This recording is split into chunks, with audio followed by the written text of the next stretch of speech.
we've seen so many water main breaks. We actually bring you guys come on up, and actually Otis, if you want to come on up too. I'll just go ahead and start over. Throughout the years, many years, we've seen water main breaks across our city. We know our water department has got to remain solvent. We've got to continue to figure out ways to invest in our water department. In an effort to do that, we are moving forward with a couple things. One, we are lifting the moratorium that went in place during the pandemic that cut off all water. We are initiating a program that will allow us to get our residents whole on their water bills. But in an effort to do that, we're doing a couple key things alongside of that.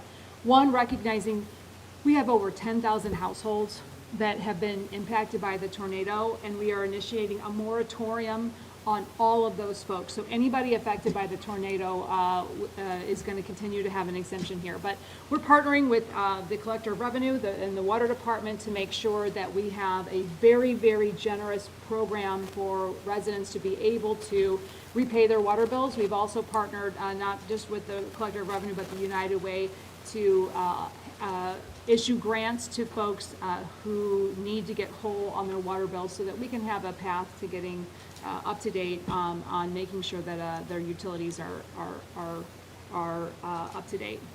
But in that process, we are going to be moving forward with lifting the moratorium on the water bills, and that is.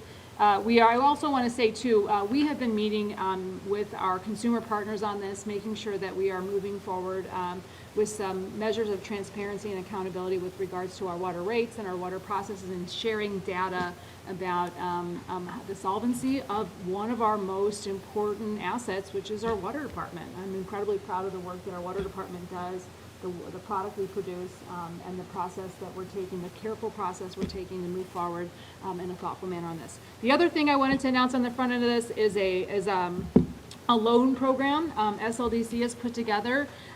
This will provide loans to small businesses located within the city of St. Louis. The SLDC will provide loans up to $5,000 for no interest for businesses that were impacted, that suffered damage from the May 16th tornado. LDC worked in cooperation with the City of St. Louis and SLDC to put this together. As well as the St. Louis Economic Development Partnership. Oh, thank you, Otis. Yes, I want to recognize Rodney Krim, I think, is here as well. Thank you, Rodney, for being here. That's incredibly helpful to get folks some of the funds they may need. To be eligible for the loan, for-profit companies must have suffered damage, and priority will be given to businesses that experienced physical damage to their building or experienced a disruption to their daily operations, of their business as a result of the tornado. Those are the two key announcements here on the front end, and now I'll turn it over. I know we've received some questions from some of you, but maybe I could just open it up to questions from all of you. Unless Beverly, did you have something? No, I was going to move over. Okay. Yeah. Where do we want to start? I'll start. Sure. Okay, Patrice, what you saying so pretty. As you probably heard during the meeting last night in City Hall about Rams Fund, there's a pressing need for short-term housing. People's hotel vouchers are running out soon. What is the city doing to help to bridge the gap for people whose homes were destroyed and don't have anywhere to go? Yeah, and I know we had a pretty lively discussion. I think there were over 50 people that came last night, and we have Julian Nix here who's heading up the recovery office here. Julian, do you want me to take this, or do you want to go ahead and weigh in on this? I'm happy to have some. Okay, sure. Yeah. So we've had a couple of different programs or partnerships directly tied to non-congregate sheltering. So one, we have a partnership with both the United Way, with the Red Cross, as well as with the Urban League to provide housing and sheltering, at least through non-congregate shelters. And then we also have with the Red Cross, they're offering SRT teams or shelter resident transition to help support and connect people to long-term housing. We also announced as part of the recovery office, we do have a task force that's directly focused on housing, particularly as an area that's trying to continue to identify both affordable housing and housing options that are open to people and connecting them to that as a part of the path. So we'll be coming back with more about how we're providing that long term. We have teams who are actively looking and trying to pair the demand with the need. What we also have, we continue to have the partnership with FEMA. So we encourage all individuals who have gone to FEMA already, if they have been dislocated or displaced directly from their homes in the area, to go to FEMA to ask for short-term rental assistance, and they can provide also rental assistance programs as well that can allow people to pay to transition while their home might be repaired, or they're waiting for insurance companies or so forth to be able to come back with their estimates for help repair. Homeowners have applied for help in FEMA and are still waiting to find out if that help will arrive. And I think the hotel vouchers only last 90 days. We're on day 76 right now. So Mayor, you ran on a promise to keep people in St. Louis and grow the population. What do those people do if they're faced with a temptation of leaving the county? I will say our FEMA partners have been phenomenal in getting everyone who's eligible in the program. We have to date around 14,000 households that have applied. Right now we're standing at about 7,000 that have been deemed eligible and over $32 million dispersed. We know there's a gap there, and that's why today we issued a letter requesting an extension to the FEMA deadline of August 11th. And so we're hopeful that with that extension, we can continue to get folks eligible for FEMA funds through October 20th, if we are successful in that, and we think we will be. So it is, as Julian pointed out, incredibly important to take advantage of the FEMA funds. We know that folks who are eligible are getting those funds directly from FEMA. And so once we kind of get through understanding how many folks are kind of falling through the cracks, Mark, we'll be able to better triage that. You know, oftentimes, historically, FEMA has been able to do case management work. Right off the bat, we are working on bringing case management here to follow those folks, Mark, because as I have said, not just during the campaign, but throughout the town halls that we've held as part of hearing from the public about the tornado and our recovery, I want to be held accountable for keeping as many folks affected by the tornado in St. Louis through this. And it is a tall order, and it is a tough order, and that's why naming Julian to run our recovery office and working on these issues, continuing to hear from the public and identifying ways in which we can get folks into those FEMA-approved temporary housing into long-term is critically important. That extension request went out today. What's the time frame of, do you have any idea of when you're back? What's that process? That extension went out, as I mentioned today.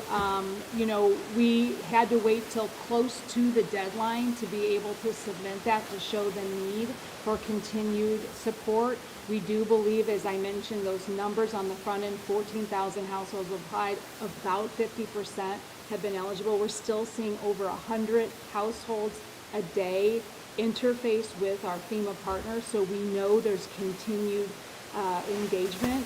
So I will say I'm very, very hopeful about getting that extension. We should certainly know before August 11th, but we're hoping within a few days. Mayor, can you also talk about the 200-page transition report? What recommendations are you looking at and how transparent about this report? Did you read it? I am really excited about it. You know, as I told the folks who engaged, when I invited them, asked them to participate, I felt like it was a big ask of folks to give their time, their expertise. These were high-level folks, and they turned around and gave me an even bigger set of homework, which was a really impressive document. I'm really excited by the thoughtfulness. Not only did the report identify things that we can and should be doing, they also identified cautions and things and recognitions of things, of processes that make that difficult. I'm really excited about the attention to city services and the real thoughtful approach to some of the aspects in that component.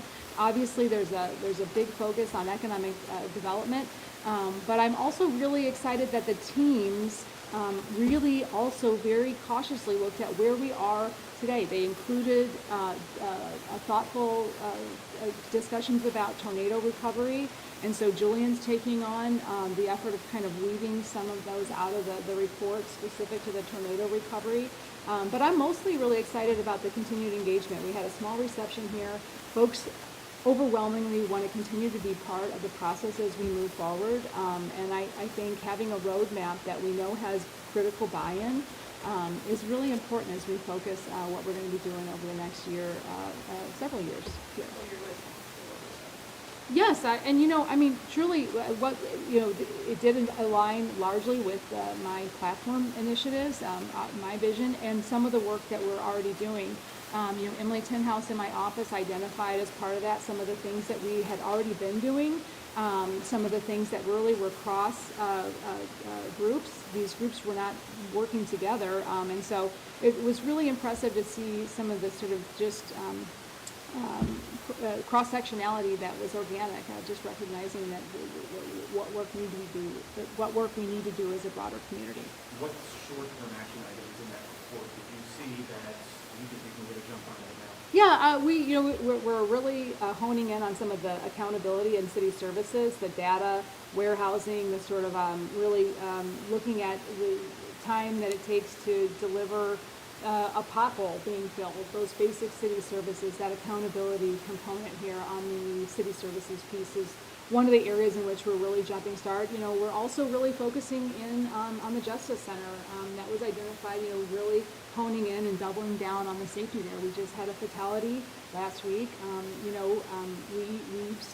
Some of us, actually, my director of operations and director of public safety stopped by yesterday, took an unannounced tour of the facility to just really continue to be engaged and really triage and to really hone in and really dig down into the operations there and making sure that we are doing everything we can to ensure the safety and well-being of the folks that are in our custody and our care while they're there. What about the emergency blitz to hire 200 police officers? Is that reasonable to be done in a appropriate time? That is, we are, the longer term, we are on the personnel hiring piece, that is proving to be a little more complicated than we initially thought. We are in the process right now. We've appointed the third member of the Civil Service Commission, which is really holding that body of work of hiring and doing the search and hiring personnel director. And I am excited about that work. While there's a separation there between the Civil Service Commission and the Mayor's office, we are ready and excited to work collaboratively with the Civil Service Commission to conduct a very professional search to find the right person to take hiring to the next level here in the city of St. Louis. When it comes to the police department, under state control, how that's going to play specifically for hiring within that department is something we're working through the transition board. For all ranks of the police department. But I do think that hiring blitz, making sure that we're right-sizing our workforce with technology, I think, that data piece is going to be a critical component to it. Mark's covered LoosStat in the past. We're digging out some of the work that was done previously to ensure that we're leveraging it. We're building off of it, and we are building a long-term a platform to really establish that accountability that I talked a lot about during the campaign and that cities across the United States are taking on as an initiative of good government. That report mentions one about downtown. Mhm. And downtown budget increase. What role does your office have in making that a safer? My office wants to take a very active role in conjunction with SLDC. I'll tell you, when I hear of businesses wanting to leave, thinking about leaving, I pick up the phone and make phone calls. And Otis and I have been talking about putting together a pretty good plan on that front, and I'll bring Otis up. But my office does want to take a very, very active role in that. Yes, we are focusing on making more visits, understanding the needs that are existing with the current business tenants, but also focus on trying to recruit as well.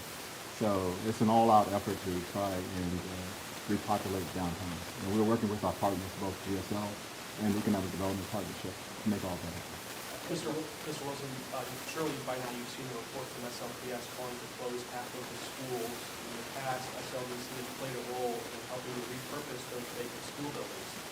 If SLPS does vacate the premises of all those different big buildings, what's the plan?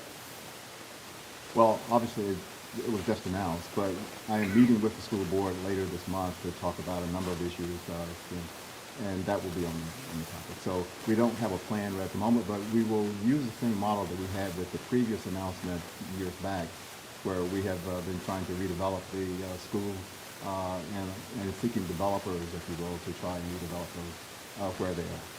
What are the implications to driveway exchange building and the demolition of the new parking lot? Not at this time. Mayor, the tornado was 11 weeks ago tomorrow. There are still city blocks that have a lot of debris, people that are struggling to find enough dumpsters to put debris in, to clear houses out. I know that the challenges are different, but into the snowstorm, you suggested maybe other city departments and city workers should redirect, reprioritize their efforts to pitch in and help out with emergency. To what extent have you considered or deployed those resources here? And why is this all taking so long? Well, let me first say, on the front end, we absolutely did that. And that's why we were able to get the right-of-way throughout the tornado zone passable within just a few days of the tornado, a few weeks, to get the alleys and everything passable.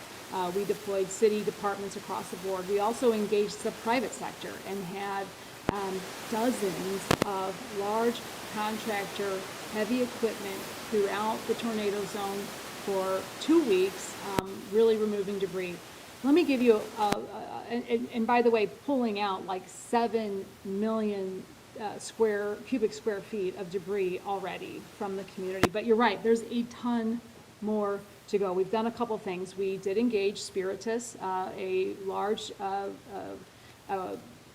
contractor, to continue the debris removal. We are also really pushing for engagement on the Army Corps of Engineers to conduct large-scale debris removal. To give you an idea of the scope of the debris that we have, it is estimated hundreds of millions of dollars is the price tag. And I don't mean 100 million, and I don't mean 200 million. I mean hundreds of millions of dollars to remove debris from our community. That is what is the estimated cost of debris removal at this time.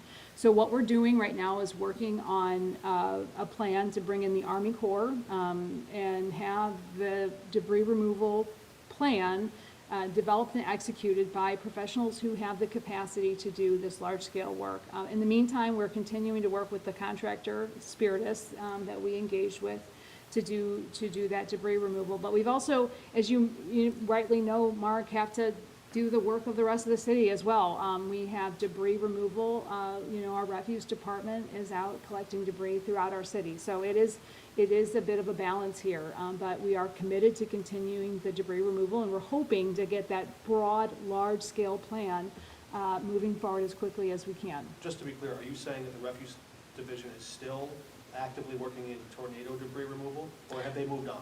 The refuse department is right now working on regular service delivery for the rest of the city. But we do have a serious engagement with Spiritus, who is doing debris removal in a systematic way throughout the tornado zone. We realize that there have been some hiccups along that line, and we are working to work those out. Anytime you engage a private contractor, there can be hiccups. There have been a few hiccups here, and we're working through those.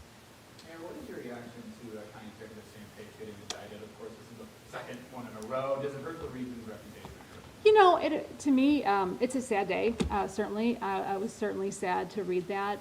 It breaks down much needed trust in municipal government. And I think, it's anytime a member who is trusted by the voters of their community to serve in a leadership capacity, and you see these types of headlines, it is unfortunate, and it does erode much needed trust in the local government, and government in general. The facts of the case? Do you see anything problematic in the evidence? Mark, I haven't really seen the evidence specifically, but so I can't speak to the merits of it.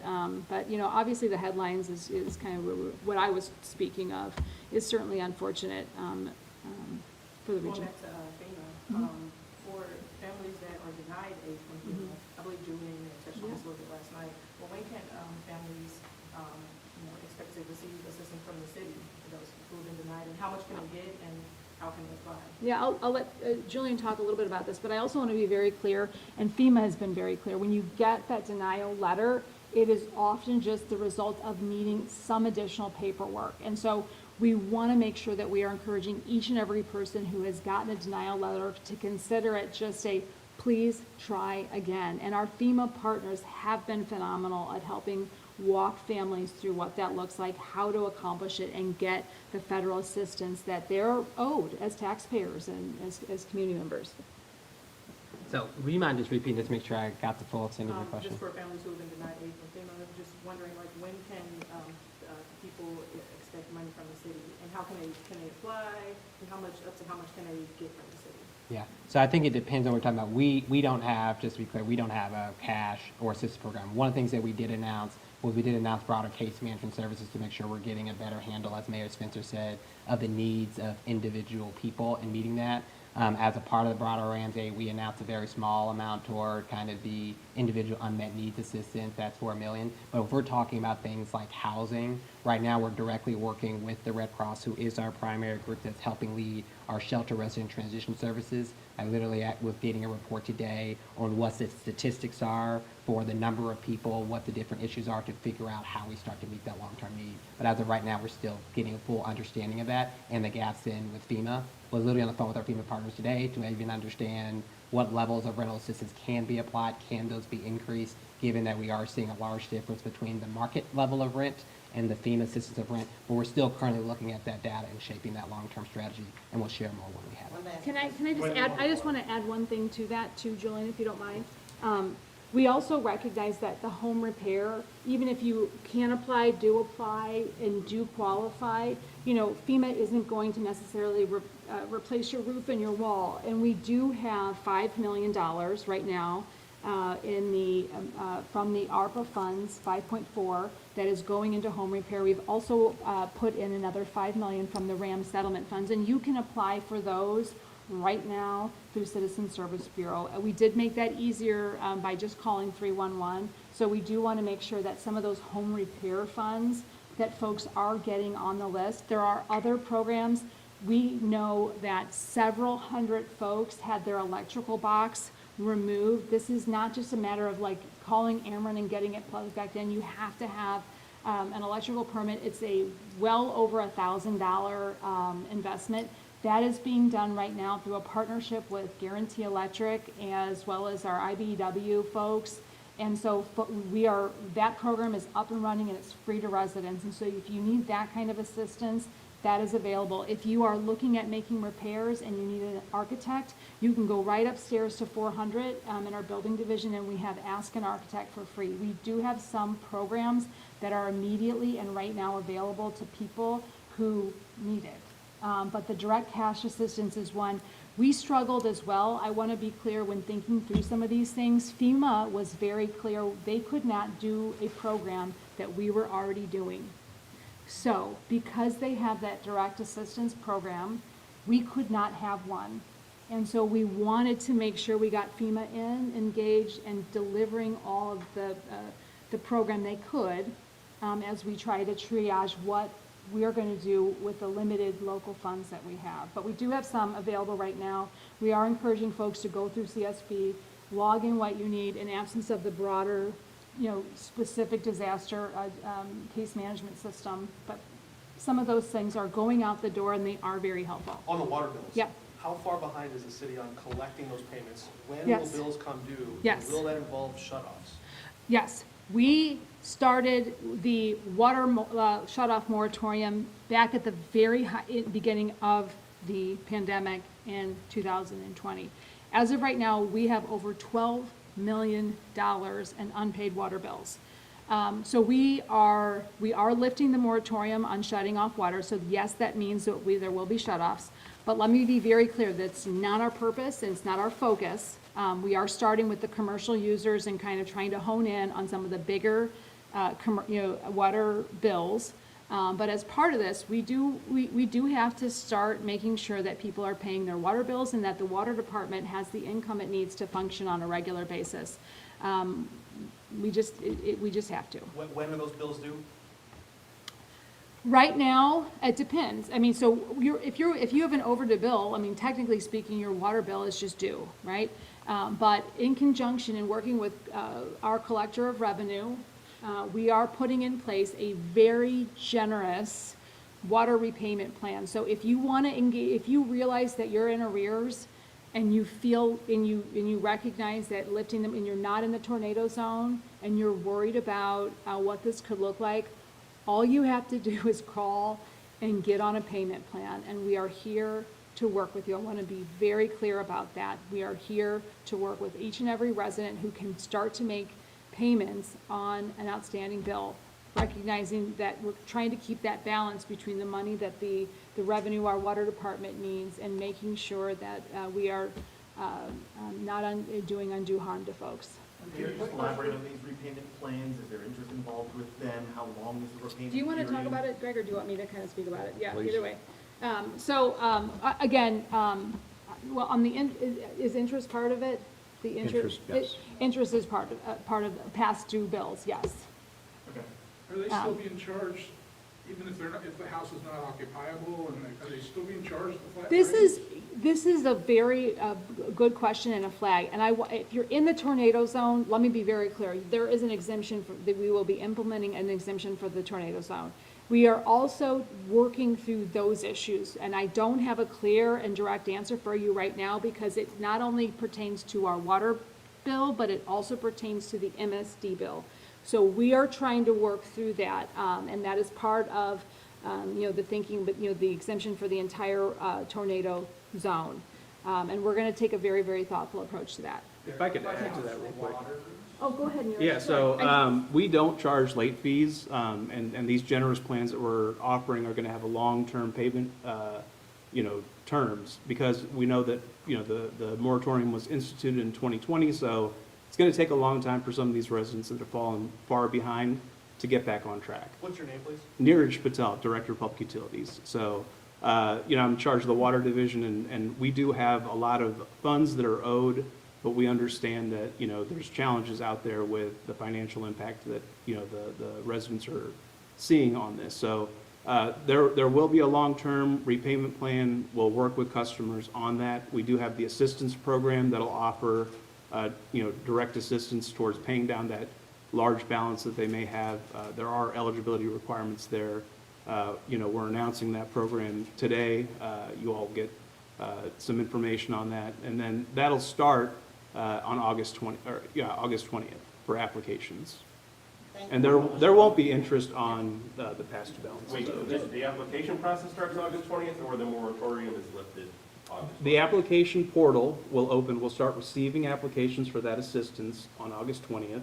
The moratorium will be lifted on September 1st. But we will be reaching out to our customers ahead of time. We're encouraging them to contact us first if they're seeking assistance. Do we have a lot of unanswered questions? I do have a hard stop because I have another obligation, but are there a lot of unanswered I questions? have one left. You have one left? Yeah. I could just. We're doing a story today based on a squatting problem. We found that yeah.